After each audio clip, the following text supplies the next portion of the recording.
Okay, guys, if you're still with me, we are reaching the conclusion of the article. So we have skipped way to the end.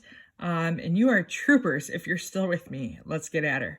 In the same editorial, none of that matters, suggests that society has dealt adequately with other identity politics, all except for disability. So if you've read the whole article, and you don't need to, but I have, they're saying that the world kind of ignores people who are disabled. The world kind of looks past the disabled. Unless you have somebody disabled in your life, you really don't think about it. Well, that's true, but I also think that's normal. Because unless I have somebody in my life, or if I personally become disabled, I'm not going to stress about stuff like that. We usually worry about what's right in front of us as human beings. Who was thinking about pandemics 6 months ago? And what are we all thinking about now? So let's keep going. He writes, while it is rare to find a college student who isn't well-versed in race, class, gender, and sexuality, few, if any, know about their fellow Americans with disabilities. I think that quote's a little bit extreme. I think we know about what we want to know about, sort of thing. It is true that college courses more frequently focus on, say, gender issues than on disability issues, but it is dangerous to argue the legitimacy of one set of problems by implying that the culture has solved other problems. Guys, I wish we have solved race issues, class issues, gender issues, etc. I don't think we've solved anything. But it is dangerous to argue, the disability community should avoid playing this one-upping game. We have solved the problems of racism, sexism, and classism. Now we must deal with ableism. This is not productive and has dangerous implications.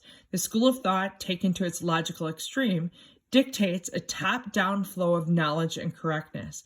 Our job becomes telling the rest of the world how to talk and how to think about disability, is what they're saying.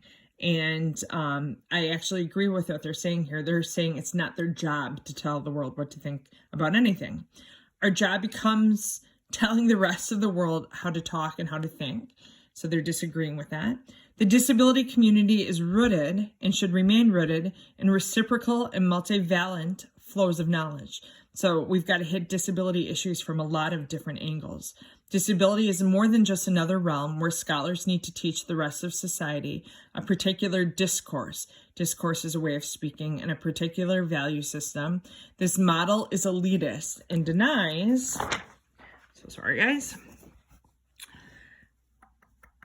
denies non-academic sources of knowledge construction. It is possible, so this is a 2-paragraph conclusion. We're moving into the final paragraph. It is possible to dismiss Maggie's mother as hillbilly. If it is possible to dismiss Maggie's mother as a hillbilly, it becomes possible to position ourselves as sitting in a superior position, a position of power, a position of cultural capital. And I completely agree with him there.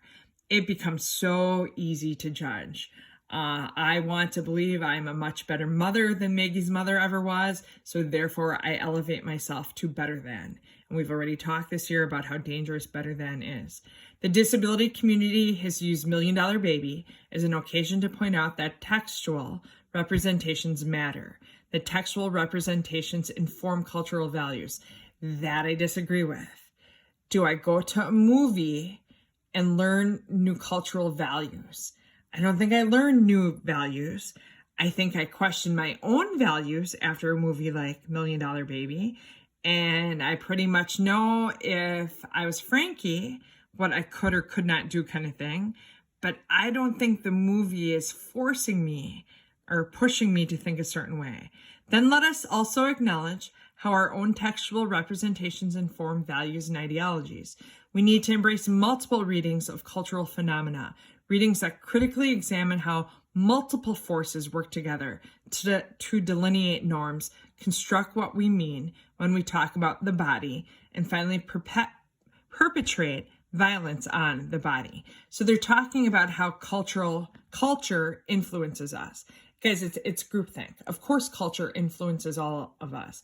But we've talked plenty this year about forming our own codes, our own value system. And yes, we're influenced by others, but hopefully that influence is to think more deeply about what we believe, not just to adopt somebody else's values. The movie $1 Million Baby did not make me pro-euthanasia, and that's what they're suggesting.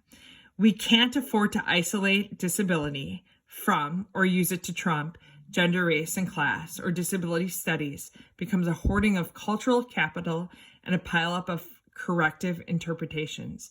As Leonard Davis himself has written, don't worry about who that guy is, just the quote, what is universal in life, if there are universals, is the experience of the limitations of the body. My gosh, yes, 1,000 times over. I wish I could play basketball like I could when I was 18. I cannot, kind of thing. So it is inevitable that our bodies limit us. We've talked before. If you are 5 feet tall, chances are you're not going to make the world's best high jumper. There are physical limitations to anything any of us do. Yet in films like $1 Million Baby and seemingly in every other ideological corner, we're talking culture here, we confront what Davis calls a fantasy of the perfection of the body and its activities. We cannot step into this ring alone. So by going back to perfection of the body, they're saying the movie emphasizes that Maggie had value when her body was whole and she was capable and she was boxing and she was doing so well, and that Maggie did not have value at the point that she became disabled. Again, you make the call. I don't think the movie is suggesting that Maggie lost value at the point that she became a quadriplegic. I think the movie is suggesting that Maggie herself chose not to go on. I don't know that it suggests that this is what everybody should do. Okay, guys, I'm going to wrap up the series of videos. I hope the chatting and annotation helped a little bit.